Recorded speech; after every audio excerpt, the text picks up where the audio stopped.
Hello, my name's John Thorne from Thorney Motorsport, and this is going to be a positive video. I've had a bit of grief of late, people complaining that our videos are negative, and bear in mind what we do for a living in terms of working on McLarens. By definition, what we do is exposing the issues and how to resolve them. But this is a video that we've been quite keen to release, and I'm sort of timing it out now. My plan was to get to 10, but we've got to 9. Is to explain to people that, and really inform people that McLarens really can be a very cost-effective car to own, a very cost-effective car to drive, and not money pits in terms of losing money, both in terms of depreciation or work. Now, when we first got into SOR car sales just under 3 years ago, we were dragged kicking and screaming into sales primarily. Our main role is obviously servicing cars, and I don't like sales per se. I think I'm on record saying I loathe it, and I do.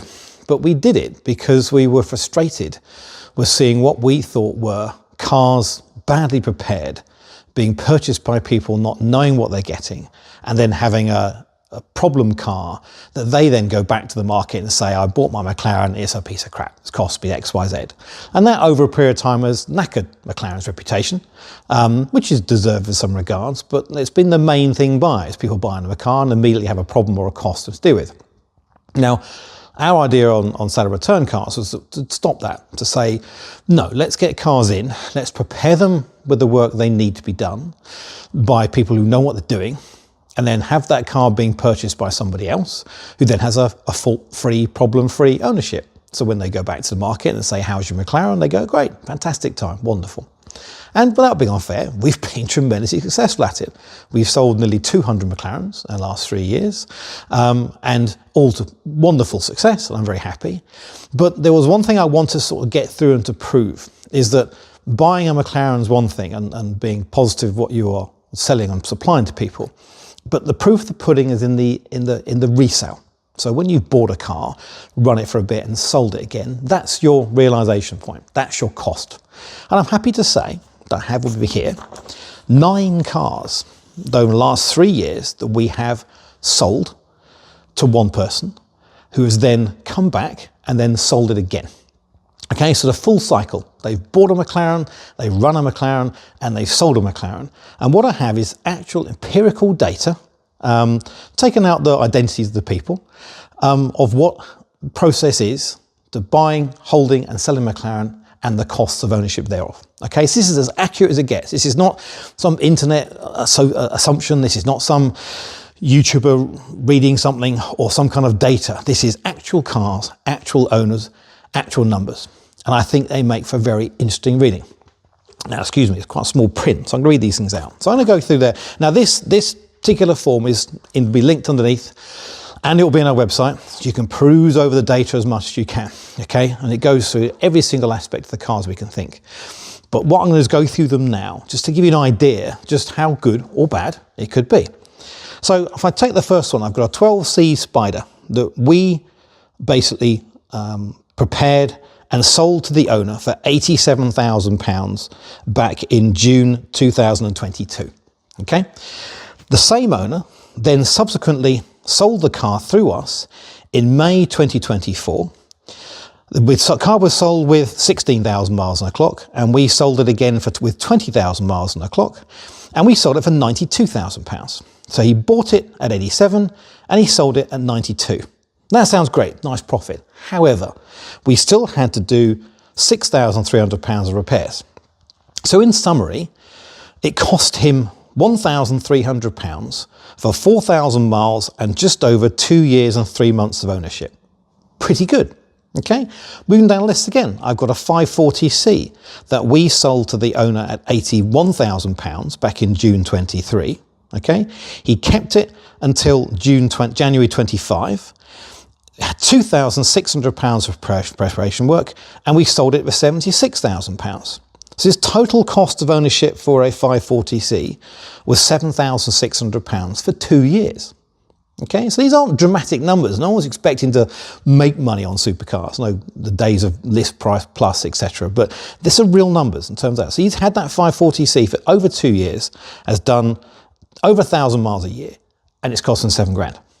Okay, that includes all servicing costs. Okay, it's not some more.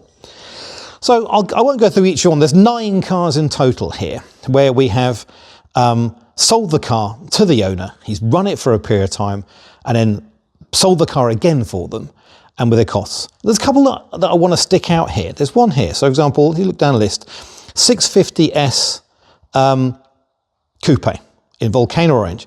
We sold it to the owner with 13,000 miles on the clock for £95,000. Okay? In January 23. In May 24, we sold it again for him with 20,000 miles on the clock. So that's 6,000 miles more. And we sold for 98,500. So he did 7,000 miles in 26 months and it cost him 200 quid.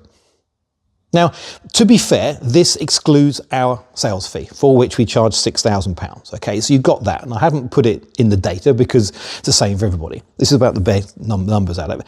But even if you add all those numbers together, you're talking about losing between £4,000 and £5,000, including our fee, to run a car for 2 years. Now, we've even got a couple here, for example, 720S Spider, okay, purple one we sold. We sold £169,000 back in May 24. We've just sold it again in September last month, 25, for £169,000. So the same amount of money he paid for it back a year and a bit ago, we sold it again. Now that had £6,000 of the prep work, 6,600, but it needed new tyres. There's 1,200 quid of that is tyres. So again, he's at a 720, he's done 3,000 miles on it, which is not much to be fair, in 15 months, and it's cost him £6,000. Not bad. These are not numbers that should be scaring people. If you're going to buy a car and run it, it's going to cost you money. Another one down the bottom here. So last one, there's a Spider here at 90 in it, sold it to him. He bought it at 93, sold at 96. Bought at 95, sold at 98. Bought at 99, sold at 97. These are all good numbers. These aren't huge depreciations. And taking account the amount of work these cars have needed, it's not excessive. But my favourite is the last one on the bottom list, 720S Coupe. 11,000 miles on it. We sold it to the owner for £129,000 in October 2024. Okay? In July 25, so 9 months later, 1,000 miles later, we sold it for £139,000, £10,000 more. Now, I'm quite proud of this one because this is one where the owner died. So we managed to give money back to his estate and to his wife and his family from having a 720. Now, even with our sales fee exception there, which we dropped a bit, they net flat for 720 for a whole year for nothing. Okay, so these are good numbers to have. So I wanted to share this, and then please do peruse over these numbers, go and have a look and try and check it through. We do have other cars going through sales now that we're selling again, so I imagine in the next 2 or 3 months, I'll have 15, 20 cars that we've sold twice, essentially. And some we've sold 3 times now. But notice also it's every model. I've got 12C Spiders, Coupes, 540s, 720s, 650s, 650 Spiders, 570s, everything. So it isn't a question that one particular model is better in terms of appreciation. What's crucial here is getting a car in, having it prepared and looked after by someone who knows what they're doing, selling it to a customer who also is not a muppet, who's going to look after it and get its service as required and it done. But they'll use it. I mean, one guy did 16,000 miles in 10 months. Yeah, and then sold the car back through us again, lost him no money at all. Can you imagine someone saying, here's a McLaren for 16,000 miles in 18 months and it'll cost you nothing? You can't make these numbers up. But these are accurate physical numbers from cars we have here. Absolutely guaranteed. So I think the crucial here is buying the right car is the first thing. Running it properly by someone who knows how to servicing is the second thing. And then the third thing, without being fair, is selling it through someone who actually knows what they're doing and knows the market. It may take some time. Some of these cars took 3 or 4 months to sell, but they were sold for the right person to the right money. So it means the overall position of McLaren being a poor investment or a poor car to buy is not true. If right car, right ownership, and the right people to sell at the end of it. All right, please in the comments, please hit subscribe and bell, all that kind of stuff, etc. This will be linked in the bottom here and on our website to peruse over.